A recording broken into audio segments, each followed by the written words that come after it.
தயவு செய்து உட்காருங்கள். மீண்டுமாய் கூட ஆண்டவராகிய இயேசு கிறிஸ்துவின் நாமத்தினாலே உங்கள் ஒவ்வொருவரையும் அன்போடு கூட நான் வாழ்த்துகிறேன், வரவேற்கிறேன். அல்லேலூயா. இந்த நாளில் கூட நாம் கர்த்தருடைய வார்த்தைக்குள்ளாய் கடந்து செல்வதற்கு முன்பதாக 2 அறிவித்தல்களை ஞாபகப்படுத்த விரும்புகிறேன். அடுத்த வாரத்திலே நம்முடைய அபிஷேக ஆராதனை நடைபெறும். ஆகவே அதற்காக ஜெபித்துக் கொள்ளுங்கள்.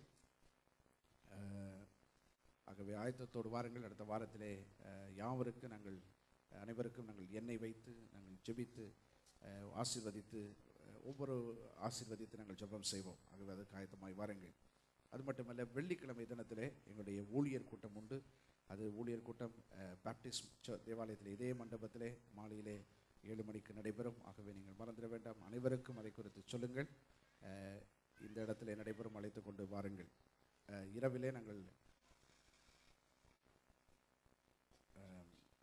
ஆகவே மறந்துட வேண்டாம், அனைவருக்கும் சொல்லுங்கள். அது மிகவும் முக்கியமான ஒரு கூட்டமாக இருக்கிறது. ஆகவே ஜெபத்தோடு நீங்கள் கடந்து வரும்படி உங்களை அன்போடு கேட்டுக்கொள்கிறோம். நாங்கள் இரவிலே ஊழியர் கூட்டம் முடிந்த பிற்பாடு நாங்கள் 12 மணி வரை நாங்கள் ஜெபிக்க திட்டமிட்டிருக்கிறோம். ஆகவே அனைத்து சபைகளும் அங்கே இணைந்து வருகிறார்கள்.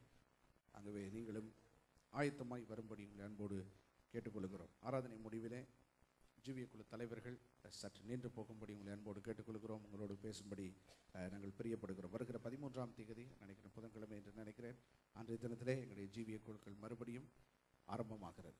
ஆகவே அதை ஞாபகத்தில் வைத்துக் கொள்ளுங்கள். அது மட்டுமல்ல, 22ஆம் தேதி மறுபடியும் நம்முடைய வேதாகம கல்லூரியும் ஆரம்பமாகிறது. ஆகவே தயவு செய்து எல்லாரும் வந்துவிட வேண்டும். வேதாகம கல்லூரியிலே உங்களுக்கு தெரியும், நாங்கள் ஜீவிய குழு தலைவர்கள், அது மட்டுமல்ல ஊழியர்கள், ஊழியம் செய்ய விரும்புகிறவர்கள் அனைவருக்காகவும் தான் இந்த வேதாகம கல்லூரியை நடத்துகிறோம்.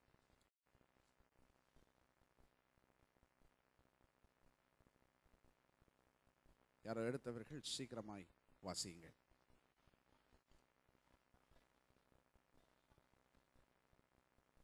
ஹல்லேலூயா. ஆண்டவராகிய தேவன் நமக்கு கொடுத்ததான ஒரு வாக்குறுதி என்னவென்றால், ஆண்டவர் சொல்லுகிறார், நானே கர்த்தர், என்னை அல்லாமல் இரட்சகர் இல்லை. இதைத்தான் ஆண்டவர் நமக்கு இந்த வருஷத்தின் ஆரம்பத்திலே வாக்குத்தத்த வசனமாக நம்மோடு அவர் தந்திருக்கிறார். அதை செய்வேன், இதை செய்வேன், அதை செய்வேன் என்று சொல்லி அநேக காரியங்களை நமக்கு வாக்குத்தத்தங்களை தந்திருக்கிறார். ஆனால் அதே நேரத்திலே ஆண்டவர் தன்னை நமக்கு நிரூபிக்க விரும்புகிறார். கடந்த வருஷத்திலும் கூட நான் கேட்டேன், ஆண்டவரே, ஏன் இதே வசனத்தை எங்களுக்கு தருகிறீர்கள்? கிட்டத்தட்ட ஒரே வசனமாக இருக்கிறது. ஆனால் ஆண்டவர் அதை நம்மை பொறுத்தவரை, நினைக்கிறேன் என்னை பொறுத்தவரை கர்த்தர் அதைத்தான் நிரூபிக்க விரும்புகிறார். தான் யார் என்பதை அவர் நமக்கு நிரூபித்து காண்பிக்க விரும்புகிறார். அல்லேலூயா.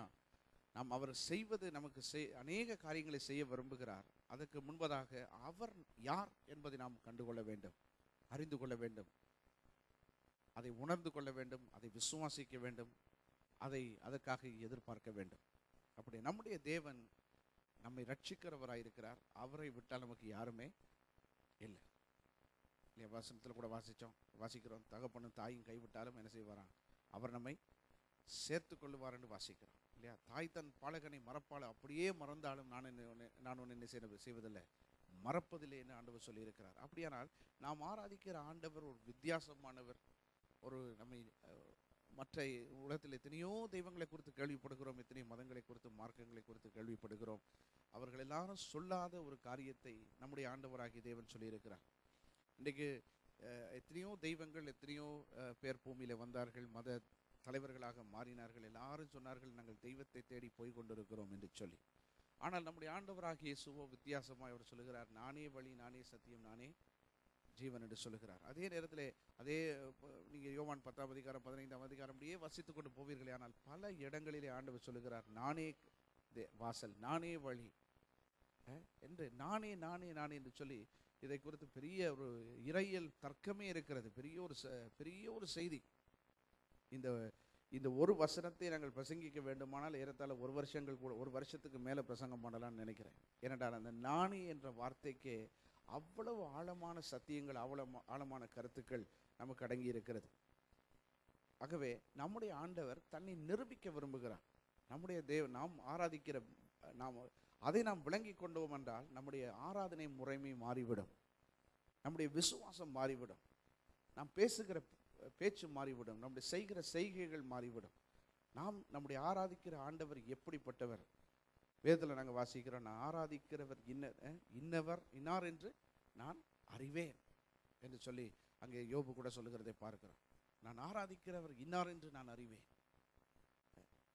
அப்போ நாம் ஆராதிக்கிற கடவுள், ஆராதிக்கிற தெய்வம் எப்படிப்பட்டவர் என்பதை முதலாவது நம்முடைய வாழ்க்கையில அறிந்து உணர்ந்து நன்றாய் அதை குறித்து ஒரு தெளிவுடையவர்களாய் அவருக்கு நாம் காணப்பட வேண்டும். அப்போ நாம் ஆராதிக்கிற தெய்வன் சாதாரணமானவர் அல்ல. அவர் சொல்லுகிறார், என்னை அல்லாமல் வேறு இரட்சகர் ஒருவர் இல்லை. ஆகவே நீங்கள் எத்தனை தான் மனிதர்கள் தீர்த்த யாத்திரைகள் போனால் என்ன, எத்தனை தான் நீங்கள் தீபங்களை செலுத்தினால் என்ன, எவ்வளவு செலவழித்தால் என்ன, எத்தனை ஆயிரக்கணக்கான லட்சக்கணக்கான பணங்களை கொட்டி நீங்கள் உங்களுடைய பாவங்களை போக்கிக் கொள்வதற்கு முயற்சி செய்தாலும் கூட அதனாலே ஒரு விமோசனமும் உங்களுக்கு ஏற்பட போவதே கிடையாது. இன்றைக்கு பாருங்கள், அநேகர் என்ன செய்ய விரும்புகிறார்கள்? பணம் செலவழித்து தங்களுடைய கர்மத்தை போக்கிக் கொள்ள வேண்டும் என்று சொல்லி முயற்சி செய்கிறார்கள். எப்படியாகிலும் எவ்வளவு பணம் செலவானாலும் பரவாயில்லை, எத்தனை தீர்த்த யாத்திரைகள் போனால் என்ன, எவ்வளவு பணம் செலவானாலும் பரவாயில்லை, எல்லாவற்றையும் கொட்டி தீர்த்து எப்படியாகிலும் எங்களுடைய பாவ கர்மத்தை அழித்து விட வேண்டும், நீக்கிவிட வேண்டும் என்று சொல்லி முயற்சி செய்கிறார்கள். ஆனால் இயேசு என்ன சொல்லுகிறார்? நீ ஒன்றுமே செய்ய வேணாம், உன்னுடைய இருதயத்தை எனக்கு தா, அவ்வளவுதான் சொல்லுகிறார். ஒரு இருதயத்தை கொடுப்பது மனிதர்களுக்கு அவ்வளவு கஷ்டமாக இருக்கிறது. அப்படிப்பட்ட ஒரு காலகட்டத்தில் தான் நாம் நீங்களும் வாழ்ந்து கொண்டு இருக்கிறோம். யாருக்கெல்லாமும் இருதயத்தை கொடுத்து விடுகிறோம், கடைசியில் ஆண்டவருக்கு கொடுக்கறதுக்கு இருதயமும் இல்லாமல் போகுது, கடைசியில் வாழ்க்கையே இல்லாமல் போகுது இல்லையா? பிழையான தவறான ஆட்களுக்கு நம்முடைய இருதயத்தை கொடுத்து விட்டால் நம்முடைய இருக்கிற இருதயத்தை இல்லாமக்கிடுவாங்க இல்லையா? அப்படிப்பட்ட ஒரு காலகட்டம் இது. ஆகவே தான் வேதத்தில் வாசிக்கிற மகனே, ஆண்டவர் சொல்லுகிறார் நீதிமொழி புத்தகத்தில், மகனே உன் இருதயத்தை எனக்கு தா. அப்போ இன்றைக்கு கர்த்தர் நம்மிடத்தில் கேட்பது என்ன? நம்முடைய இருதயத்தை, நம்முடைய வாழ்க்கை ஆண்டவருக்கு நாம் கொடுக்க வேண்டும். அதே நேரத்தில் அவர் எப்படிப்பட்டவர் என்பதை அறிந்து உணர்ந்து அவருக்கு நம்முடைய இருதயத்தை கொடுக்க வேண்டும். அப்படி நாம் கொடுக்கும்போது அநேக ஆசீர்வாதங்களை தேவன் நமக்கு வைத்திருக்கிறார். வேதத்தில் சொல்லப்பட்டிருக்க அத்தனை வாக்குத்தத்தங்களும் கிறிஸ்து இயேசுவுக்குள் ஆம் என்றும் ஆமேன் என்றும் இருக்கிறது. தேவனுடைய பிள்ளைகளுக்காக தான் தேவனுடைய வாக்குத்தத்தங்களை வைத்திருக்கிறாரே ஒழிய வேறு யாருக்காகவும் அல்ல. யாரெல்லாம் ஆண்டவரே கர்த்தரையே தான் தெய்வமாய் கொண்டிருக்கிறார்களோ, யாரெல்லாம் சொல்லுகிறார்களோ அவர்தான் தெய்வம், அவர்தான் உண்மையுள்ள தேவன், அவர்தான் என்னுடைய தேவன், அவர்தான் என்னுடைய தகப்பன், என்னுடைய தாய் என்று சொல்லி யாரெல்லாம் அப்படிப்பட்ட ஒரு உணர்வோடு கர்த்தருக்காக வைராக்கியமாய் காணப்படுகிறார்களோ அவர்களுக்காகத்தான் இந்த வேதாகமத்தில் சொல்லப்பட்டிருக்கிற வாக்குத்தத்தங்கள் எல்லாம் எழுதி வைக்கப்பட்டிருக்கிறது. இன்றைக்கு அருமையான சகோதரி சகோதரியே, நீங்களும் இந்த வருஷத்திலே தேவனை அதிகமாய், கர்த்தரை அதிகமாய் இறுக பற்றி கொள்ளும்படி உங்களை அன்போடு நான் கேட்டுக்கொள்கிறேன். எத்தனையோ காரியங்களுக்கு நம்முடைய நேரத்தை செலவழிக்கிறோம். எதற்கெல்லாமோ நம்ம ஓடி ஆடி காரியங்களை செய்து நாம் பணத்தை சம்பாதிப்பதற்கு முயற்சி செய்கிறோம். ஆனால் அவை எல்லாவற்றுக்கும் மேலாக வேதம் சொல்லுகிறது, முதலாவது தேவனுடைய ராஜ்யத்தையும் நீதியையும் நாம் என்ன செய்ய வேண்டுமாம்? தேட வேண்டும். அப்பொழுது ஆண்டவர் சொல்லுகிறார், இவையெல்லாம் உங்களுக்கு கூட கொடுக்கப்படும். இந்த பூமியிலே இருக்கும் வரையிலே ஆண்டவர் நம்மை வெறுமையாய் வைப்பதே கிடையாது. நம்முடைய பூமியிலே நமக்கு என்னென்ன தேவைகள் உண்டோ அத்தனை தேவைகளையும் நம்முடைய தேவன் நிச்சயமாய் சந்திப்பார். ஹல்லேலூயா. நம்முடைய குறைவுகள் எல்லாவற்றையும் அவர் நிறைவாக்குகிற தேவனாய் இருக்கிறார். ஹல்லேலூயா. தேவன் தம்முடைய ஐசுவரியத்தின்படியே கிறிஸ்து இயேசுவுக்குள்ளாக மகிமையுள்ள தம்முடைய ஐசுவரியத்தின்படி நம்முடைய குறைவுகள் எல்லாவற்றையும் என்ன செய்வார்? அவர் நிறைவாக்குவார் என்று வேதத்தில் நாங்கள் வாசிக்கிறோம். அது மட்டுமல்ல, ஏகோவா ஈரே என்று அவருக்கு பெயர் வைக்கப்பட்டிருக்கிறார். அப்படியானால் என்ன? நம்முடைய தேவைகள் எல்லாவற்றையும் அவர் சந்திக்கிற தேவனாய் இருக்கிறார். ஹல்லேலூயா. ஆகவே தேவைகளுக்கு பின்னாலே நாம் போவதை விட, பணத்துக்கு பின்னால் நாம் அலைவதை விட, நண்பர்களுக்கு பின்னால் அலைவதை விட, ஆண்டவருக்கு பின்னால் நாம் அலைகிறவர்களாய் மாறுவோமானால் நம்முடைய தேவைகள் எல்லாவற்றையும் அவர் சந்தித்து விடுவார். ஹல்லேலூயா. வேதத்தில் நல்ல உதாரணம் இருக்கிறது.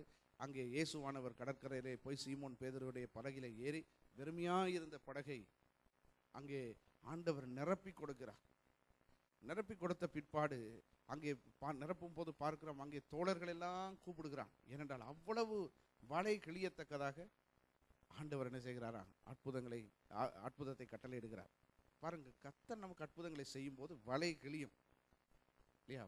வானம் திறக்கும், பலகணிகள் திறக்கும். அப்படித்தான் நம்முடைய தேவன் நம்மை ஆசீர்வதிக்கிற தேவன். பாருங்க, பேதுருவை பாருங்க, அவன் புத்திசாலியாக இருக்கிறான். முந்திக் கொள்ளுகிறவன் தானா, ஆனால் புத்திசாலி. அவன் என்ன நினைக்கிறான்? இவ்வளவு போட் நிறைய எனக்கு மீன் கொடுத்த ஆண்டவர், இந்த மீனுக்கு பின்னால் நான் இருக்கிறத விட அவருக்கு பின்னாலேயே போயிட்டா எத்தனை ஆசீர்வாதங்களை நான் அனுமதிக்கலாம்.